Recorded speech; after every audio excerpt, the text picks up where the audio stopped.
अष्टावक्र गीता प्रथम अध्याय।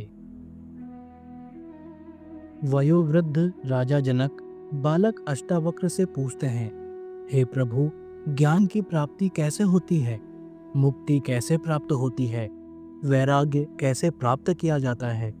ये सब मुझे बताएं। श्री अष्टावक्र उत्तर देते हैं, यदि आप मुक्ति चाहते हैं तो अपने मन से विषयों वस्तुओं के उपभोग की इच्छा को विष की तरह त्याग दीजिए।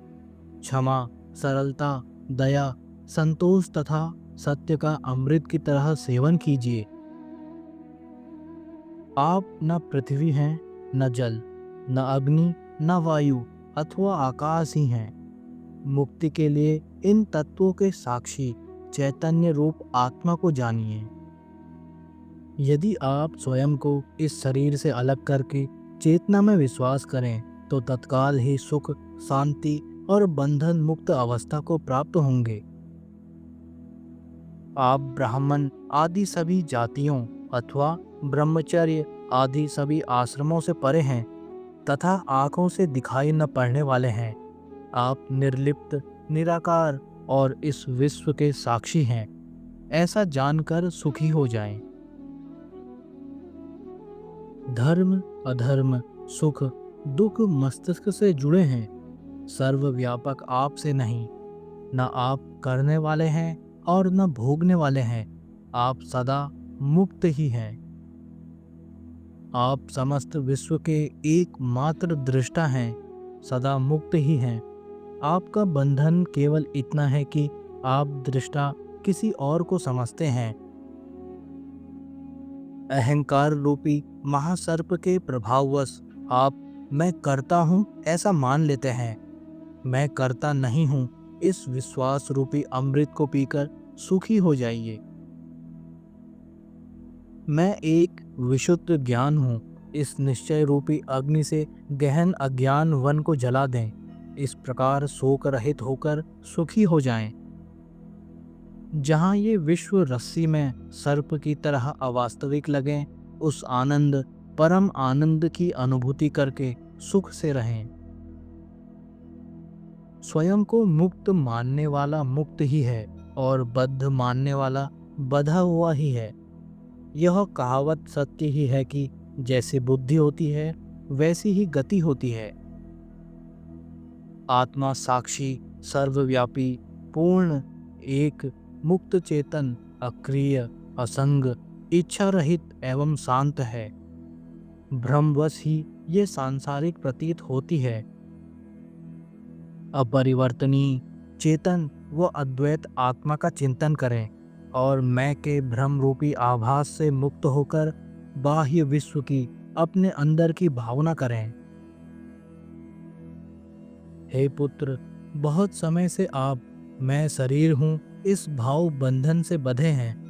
स्वयं को अनुभव कर ज्ञान रूपी तलवार से इस बंधन को काटकर सुखी हो जाएं।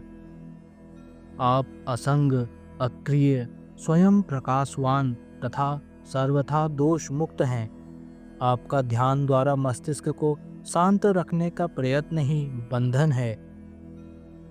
यह विश्व तुम्हारे द्वारा व्याप्त किया हुआ है। वास्तव में तुमने इसे व्याप्त किया हुआ है। तुम शुद्ध और ज्ञान स्वरूप हो। छोटेपन की भावना से ग्रस्त मत हो। आप इच्छा रहित, विकार रहित, घन शीतलता के धाम, अगाध बुद्धिमान हैं। शांत होकर केवल चैतन्य की इच्छा वाले हो जाइए। आकार को असत्य जानकर निराकार को ही चिर स्थायी मानिए। इस तत्व को समझ लेने के बाद पुनः जन्म लेना संभव नहीं है।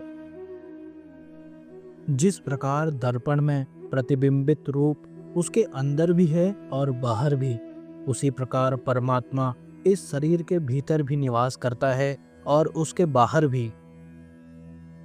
जिस प्रकार एक ही आकाश पात्र के भीतर और बाहर व्याप्त है, उसी प्रकार शाश्वत और सतत परमात्मा समस्त प्राणियों में विद्यमान है। द्वितीय अध्याय। राजा जनक कहते हैं, आश्चर्य! मैं निष्कलंक, शांत, प्रकृति से परे ज्ञान स्वरूप हूँ। इतने समय तक मैं मोह से संतप्त किया गया। जिस प्रकार मैं इस शरीर को प्रकाशित करता हूँ, उसी प्रकार इस विश्व को भी। अतः मैं यह समस्त विश्व ही हूँ, अथवा कुछ भी नहीं। अब शरीर सहित इस विश्व को त्याग कर किसी कौशल द्वारा ही मेरे द्वारा परमात्मा का दर्शन किया जाता है। जिस प्रकार पानी, लहर, फेन और बुलबुलों से पृथक नहीं है, उसी प्रकार आत्मा भी स्वयं से निकले इस विश्व से अलग नहीं है। जिस प्रकार विचार करने पर वस्त्र, धागा मात्र ही ज्ञात होता है, उसी प्रकार यह समस्त विश्व आत्मा मात्र ही है। जिस प्रकार गन्ने के रस से बनी शक्कर उससे ही व्याप्त होती है, उसी प्रकार यह विश्व मुझसे ही बना है और निरंतर मुझसे ही व्याप्त है। आत्मा अज्ञानवश ही विश्व के रूप में दिखाई देती है। आत्मज्ञान होने पर यह विश्व दिखाई नहीं देता है। रस्सी अज्ञानवश सर्प जैसी दिखाई देती है। रस्सी का ज्ञान हो जाने पर सर्प दिखाई नहीं देता। प्रकाश मेरा स्वरूप है, इसके अतिरिक्त मैं कुछ और नहीं हूँ। वह प्रकाश जैसे इस विश्व को प्रकाशित करता है, वैसे ही इस मैं भाव को भी। आश्चर्य, यह कल्पित विश्व अज्ञान से मुझ में दिखाई देता है, जैसे सीप में चांदी, रस्सी में सर्प और सूर्य किरणों में पानी। मुझसे उत्पन्न हुआ विश्व मुझ में ही विलीन हो जाता है, जैसे घड़ा मिट्टी में, लहर जल में और कड़ा सोने में विलीन हो जाता है। आश्चर्य है, मुझको नमस्कार है। समस्त विश्व के नष्ट हो जाने पर भी जिसका विनाश नहीं होता, जो तृण से ब्रह्मा तक सबका विनाश होने पर भी विद्यमान रहता है। आश्चर्य है, मुझको नमस्कार है। मैं एक हूँ, शरीर वाला होते हुए भी, जो न कहीं जाता है और न कहीं आता है और समस्त विश्व को व्याप्त करके स्थित है।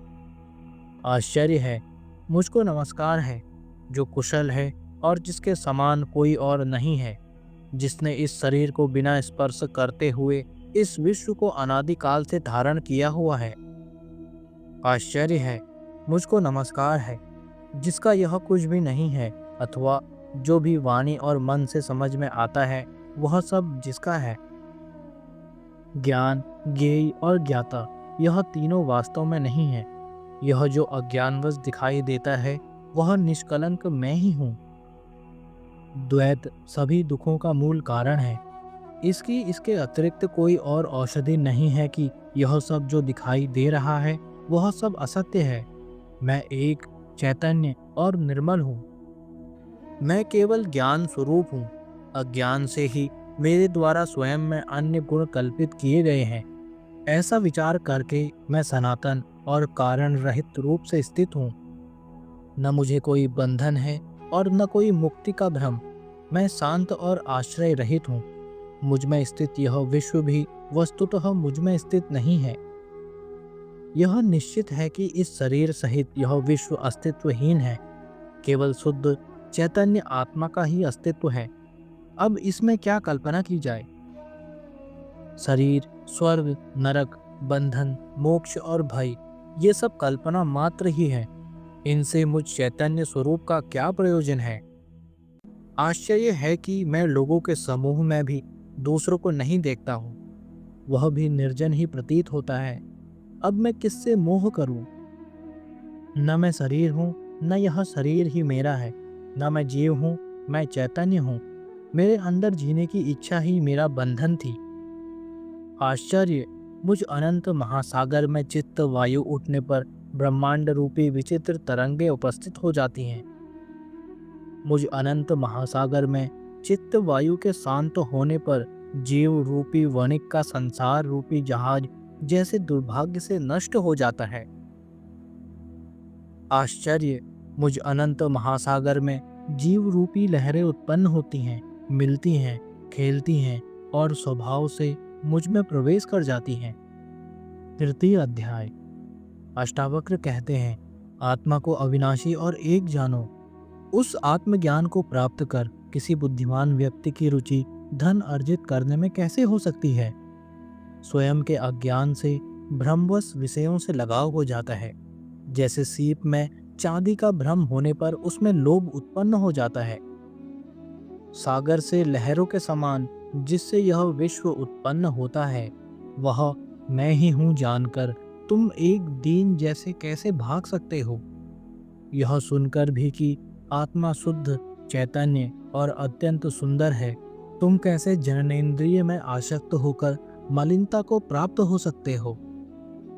सभी प्राणियों में स्वयं को और स्वयं में सब प्राणियों को जानने वाले मुनि में ममता की भावना का बने रहना आश्चर्य ही है।